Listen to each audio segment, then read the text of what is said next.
Alright, welcome back for just a minute here. I set up my character because that was the first thing. The name is Tata Kitty. My driver's gender is female because of the fact that Tata Kitty is a feminine side of the name. And obviously I drive a Chevy. I will not drive any of the other ones. And my NASCAR team name is Kitty Crew. And I picked number 23 because it's the only number that's available that I actually like. I don't care for any of the other numbers, like not even 44. You know, it's in 45 with Richard Petty, but 23 is my favorite number that's on this list, so that's why I went with 23. Now that's great, buddy. You're all set up now. Or the music. I accidentally hit the wrong button. I feel like an idiot. I hate when I do that. But I think I'm going to have to check every single time I unplug my headset from the speakers to see if it's still recording with my headset.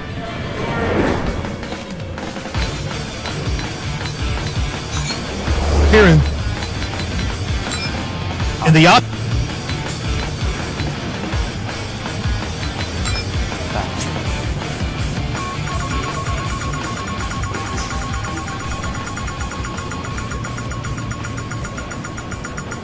Yeah, I am a NASCAR buff. I love NASCAR. And I love the sound the cars make. So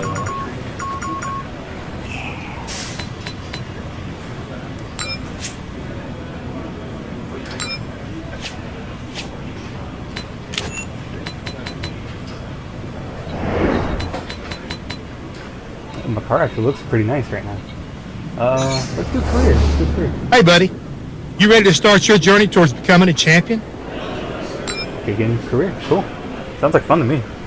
I really like NASCAR. Like I'm gonna play. I've actually don't think I've ever actually played this game very much. I played some normal races and the mechanics annoyed me a little bit. And oh my god, do you get in so much trouble for just bumping people? Like you get in trouble for racing. Like literally, if you bump somebody on the side, they yell at you and tell you to stop doing that. Welcome to the infield garage, buddy. This is where we prepare the cars before each race. I'd like you to go out on the track and start getting used to how the car handles. The number popping up on the bottom of the screen is me turning down the volume. I'm using the... Oh, that sounds so good.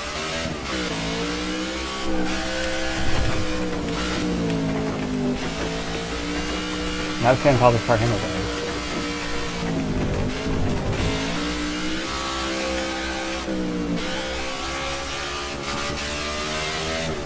There we go, wide open.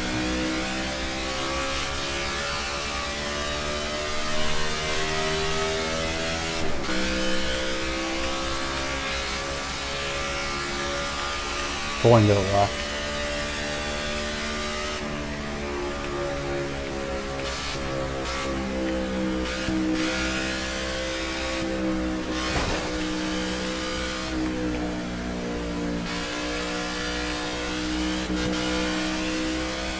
As you guys can tell, I've actually played quite a bit of NASCAR. NASCAR, as I said, NASCAR 98 was my first NASCAR game. I had the issue of putting my car the fastest that I could go, and like slamming into every wall, like I'm about to here. Yeah, just like I ate that wall there, but I eat them really hard. My whole way of winning that was being the fastest car. Like literally, I was the fastest car. My times couldn't be touched.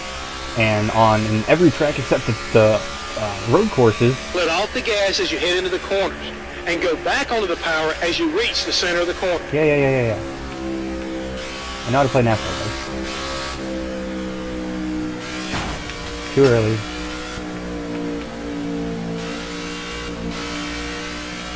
But yeah, I found out how to set up the cars by doing road races a lot. And I ended up being able to set up the cars and do really good.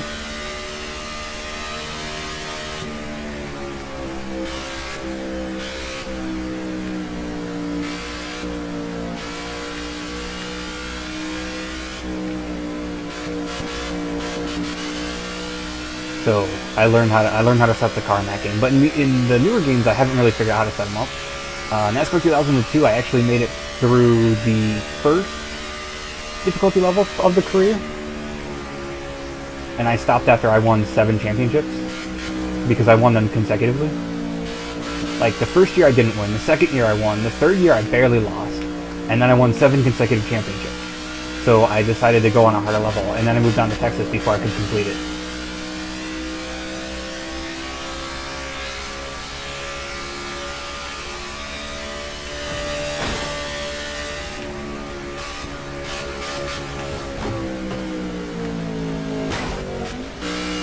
Part of my car. Stop hitting the wall.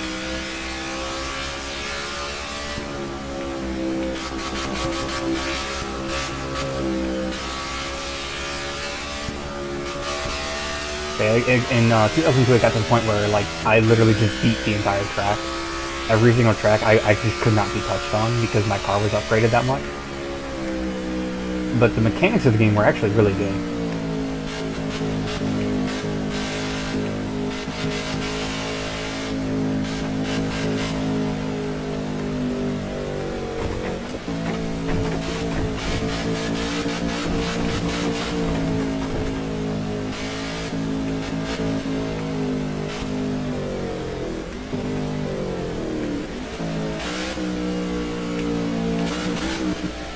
I have to actually slow down now. I used to just fly into the pits, bounce off the third or fourth turn or whatever, and go right into the pits. In '98, that's how I played that. In 2002, I played that way too, a little bit, but that was mainly because I could be aggressive, and that's why whenever I'm playing like Grand Theft Auto or something and I'm racing somebody, and I tell them don't NASCAR me, it's because of these games.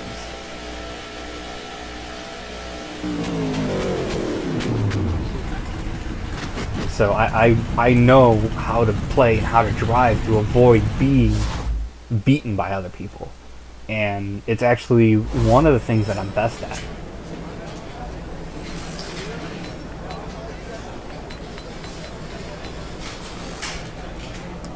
Cool with me.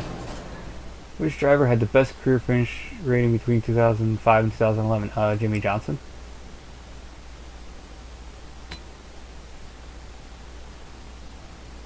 Which driver had the best career 2011 World Camping World Truck Series?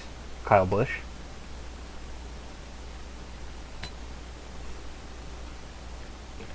I know my NASCAR. Simply, which driver has the most career wins in NASCAR Nationwide Series? Kyle Busch. Or Jeff Gordon. Kyle Busch. I remember them talking a lot about him. Actually, let me go check out that R&D. For those of you who don't know what R&D is, it's right there, research and development. Oh, that's actually really cool. Okay, so it looks like it's going to end up like 2002.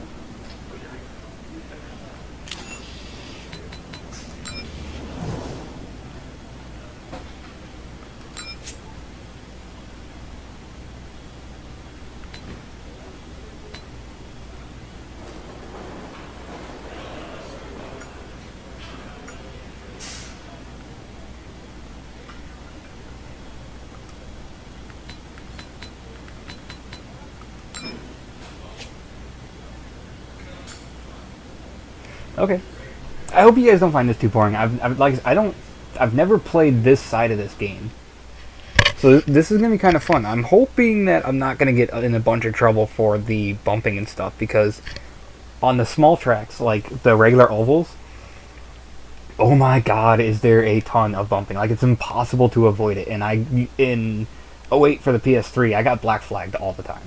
Because I couldn't stay out of the sight of people's cars and everything, and the game yelled at me about it.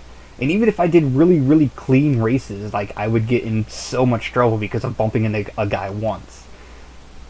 Like, I'd bump into him and they're gonna black flag you. I just touched his side lightly. Difficulty 60%, practice time.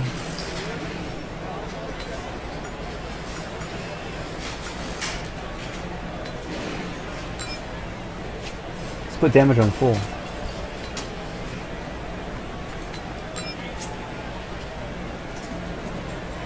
I know how the car runs, so I don't want to put you guys through too much of the boring stuff, which I think is like the practice and stuff. I think the actual race is where it gets good. You know, the qualifying and then the race is good. And if it's Daytona, then it's just a whole 9. Oh, this is Daytona. I should have practiced. I was ready for the Brickyard 400. One of the 2 greatest racing events in sports entertainment. One of the 3, I should say, because Daytona is the greatest. Indy 500. Actually, no. There's the all-night one, the 24-hour run. What's that one called? It's over in Spain, I think.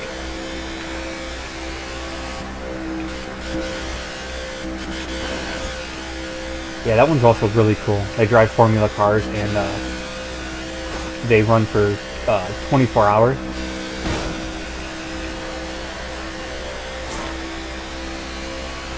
And then obviously there's the Indy 500. The Brickyard 400 is really big too because it's also held in Indianapolis. And then there's the Daytona 500, which is the Super Bowl of NASCAR. And that's what, it's really cool because it's the first race of the entire season, and it's like the biggest event in all of NASCAR. Like even the last 10 races with the whole championship thing that they've done in the past, was it 7 years? You know, the race to the finish, the race to the cup. That's what it is, the race to the cup. And I think maybe it's only been about 4 or 5 years.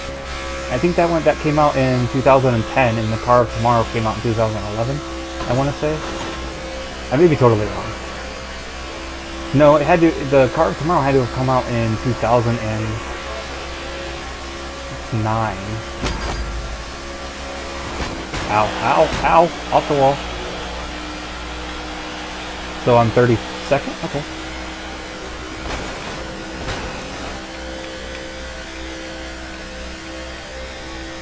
But, the Car of Tomorrow is pretty cool races. Actually, yeah, I'm pretty sure. Obviously, it looks like they got away from it because the Car of Tomorrow did become the Car of Today. And then it looks like they like went away from it really fast, which is weird. Because the Car of Tomorrow was supposed to handle better and everything, and then just like, no, I don't want to use it anymore. I was like, dude, you had something good going on. I don't know, maybe the cars were unsafe somehow.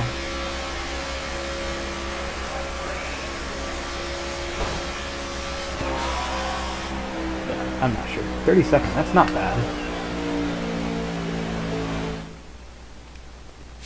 Not for my first qualifying run with a basically garbage car. So I'll do the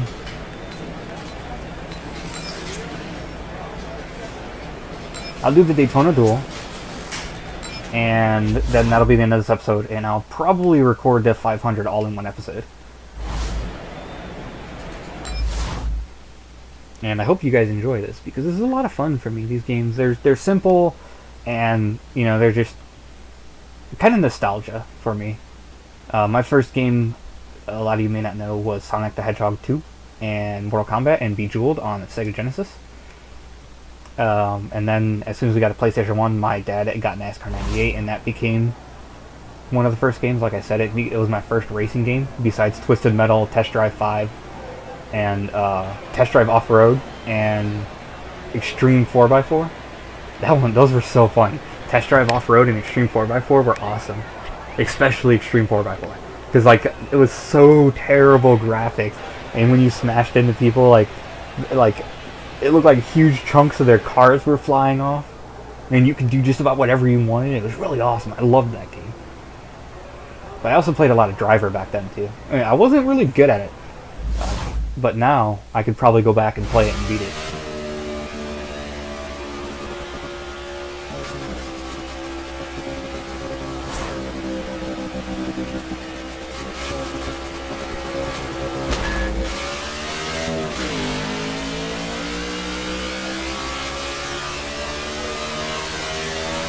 I like the radar on bottom. Get out of my way, people. Hey, why are you 23? I'm 23. Dr. Pepper. This is how I race. I need to get up. Come on, accelerate, accelerate, accelerate. We gotta catch him. Okay, there's fourth gear. Good. I stay in fourth gear the entire time. How many laps? 3? Really? Wow, okay, that's short. If I don't catch them in 3 laps, that's gonna suck.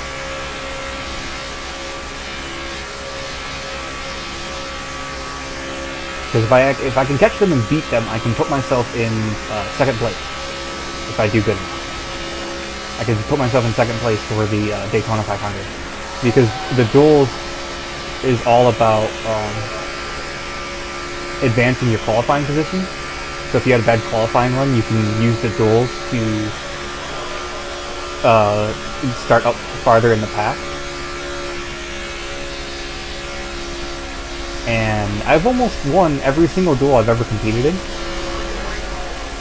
There's two or three that I didn't win, and I got second in those, but mainly because the cars that I was against were kind of wicked. They were really fast, and I was this game's kind of tricky with how everything works, and they are way gone, man. Those guys up there, holy crap! And I can't catch them. There's no way. Like I am on my own. There's no way, and I can't partner up with anybody because anybody I get behind, I pass. It's kind of my rule. If I'm behind somebody, I have to pass them. If I don't pass them, I'm not racing to potential. See, one of the great things about Daytona is some cars do really like Daytona and Talladega both actually. And Pocono a little bit. The big triangle, for those of you that don't know exactly what Pocono is. Pocono is a very huge triangle-shaped track. It's, I think it's classified as a super speedway. But,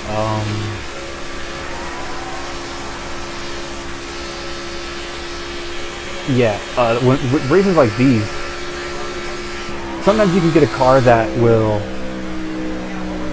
be able to keep up with the other cars on its own, and then other times you'll have a car like mine that can't catch. That can't catch up. I'm gonna retry that because it's only been 17 minutes, so I'm gonna try that one more time. It's only a 3-lap thing, and I'm just gonna hold the gas from the beginning and hope I can stick with them. If I can stick with them, I can beat them.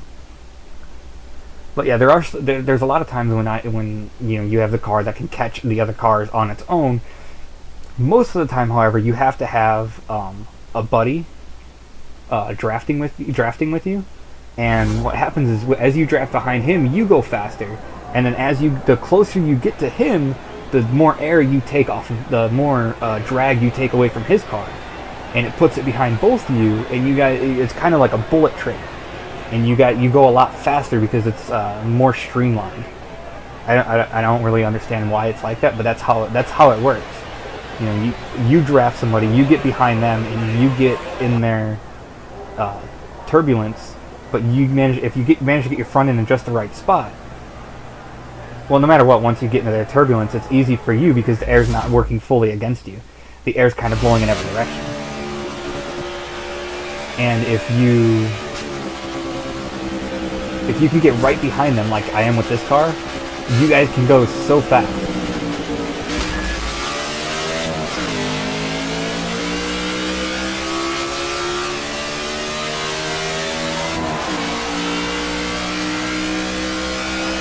Come on, baby, fourth gear. Come on.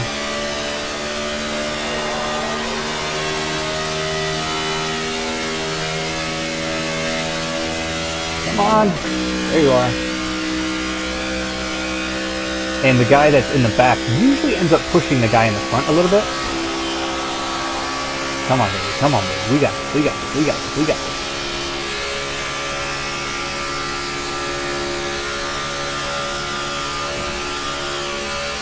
Like that little nudge, I kind of jumped forward a little bit, and they're using me. They're on my tail, and they're sharing draft, and they're keeping up with me.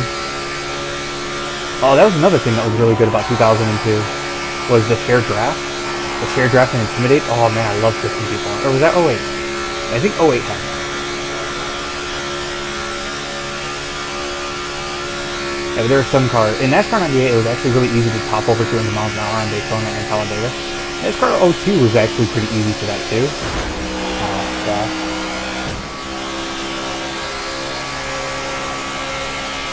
Thanks for the bump, buddy. But yeah, it was either '08 or 2002 that had the dude, bro, this is my spot, and you're wearing my number. Get out of here.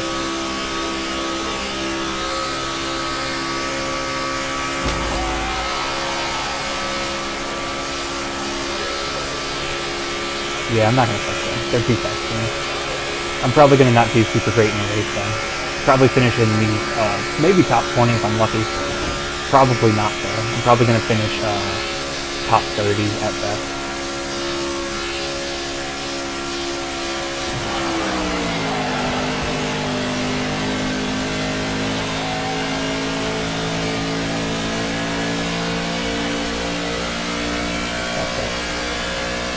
That was my bad. I shouldn't have gone down like I did in front of him.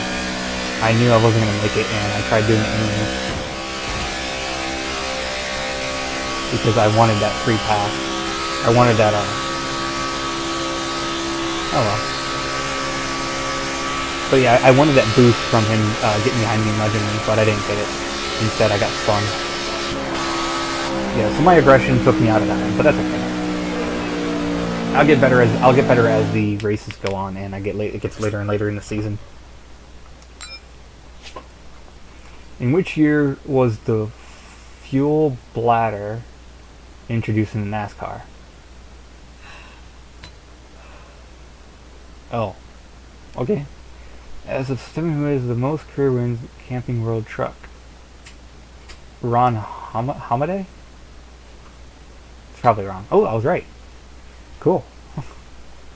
As of 17, what is the record for most wins by a single driver in a single NASCAR Sprint Cup Series season? 19. Because I think there's 36 races. Oh no, it's 27. Oh no. Yeah, 27. Okay.